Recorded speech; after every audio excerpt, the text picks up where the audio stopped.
It was a cold, gray November evening in Ohio.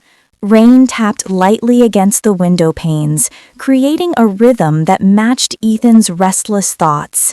He sat at his desk, homework scattered in front of him, but his mind wasn't on algebra or history. It was on his father. For months, there had been a quiet tension between them. Not explosive fights, nothing that could be pinpointed as the reason, just a slow-growing distance, an invisible wall neither of them knew how to tear down. Ethan's mother had passed away 2 years ago, and life had shifted in subtle, painful ways. Michael, Ethan's father, was a practical man, a construction worker who could repair anything broken in the house, leaking faucets, doors that wouldn't close, but he didn't know how to repair the emotional gaps that had widened after his wife's death. Ethan sighed, pushing his pencil across the page without writing anything. He tried talking, but every attempt felt awkward, incomplete.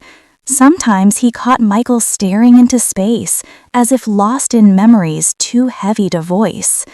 Other times, his father would walk past him, nod silently, and retreat into the garage or basement. It was like living with a stranger who had once been his whole world. That evening, Ethan heard footsteps outside his room. A soft pause, the kind that suggested someone wanted to knock but didn't. He held his breath. The door creaked slightly, then nothing. His father had walked away. The next morning was painfully ordinary. No breakfast together, no conversation, just two people in the same house existing parallel lives. Around 3 p.m., Ethan's phone rang. It was his aunt, her voice quivering. "Ethan, your dad, he's had an accident. He's at the hospital."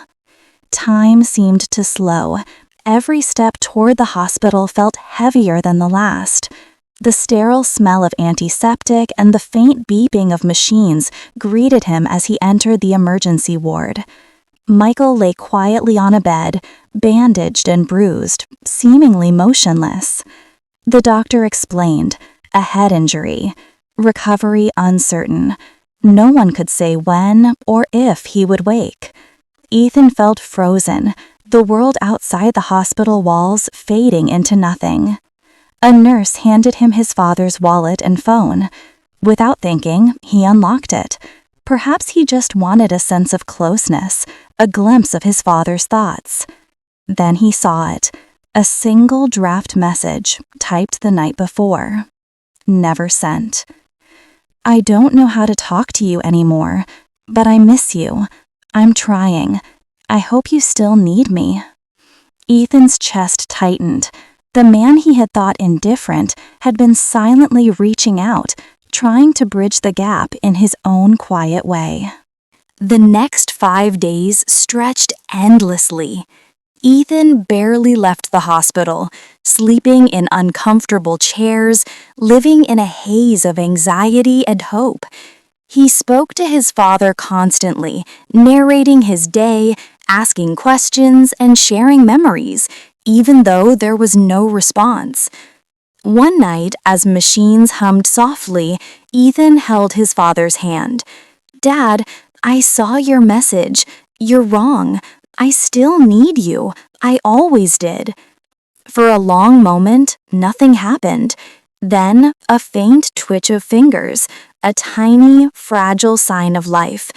The nurse leaned in, whispering, "He can hear you. Keep talking."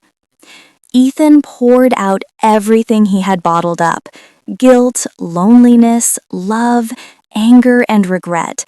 For the first time in years, his words weren't blocked by awkward silence. They flowed freely, heartfelt, and raw. As the days passed, Ethan found himself recalling memories of his mother and their life before her death. Saturday mornings when she baked pancakes and the smell filled the kitchen, evenings when the family huddled on the couch watching movies, laughing over inside jokes, Michael's rare but warm smiles. Those moments, once taken for granted, now felt like treasures.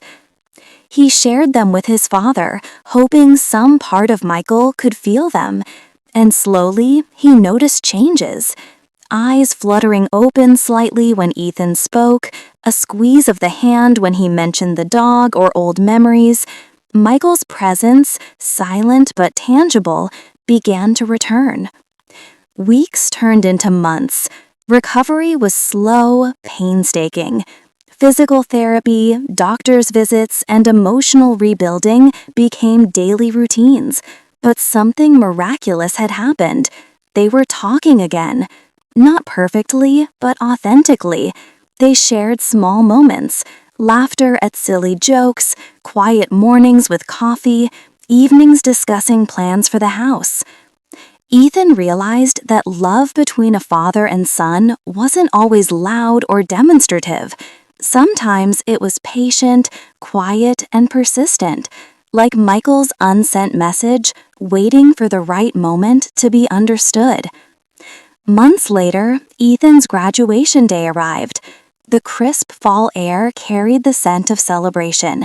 He scanned the crowd, heart racing, and saw Michael waiting outside, still cautious in movement but smiling, eyes shining with pride. When Ethan reached him, Michael opened his arms. "Come here, son."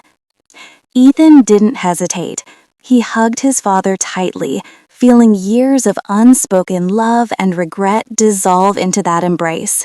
A simple hug, just two people reconnecting after a long, silent storm. People say fathers and sons don't talk about emotions. Maybe it's true, but silence doesn't mean absence of love. Sometimes it's just that words struggle to catch up with the heart.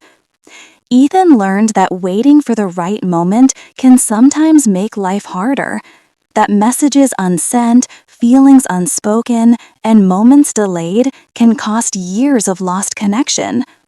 But he also learned that it's never too late to start again. If you still have someone to tell, don't wait. Send that message, speak those words.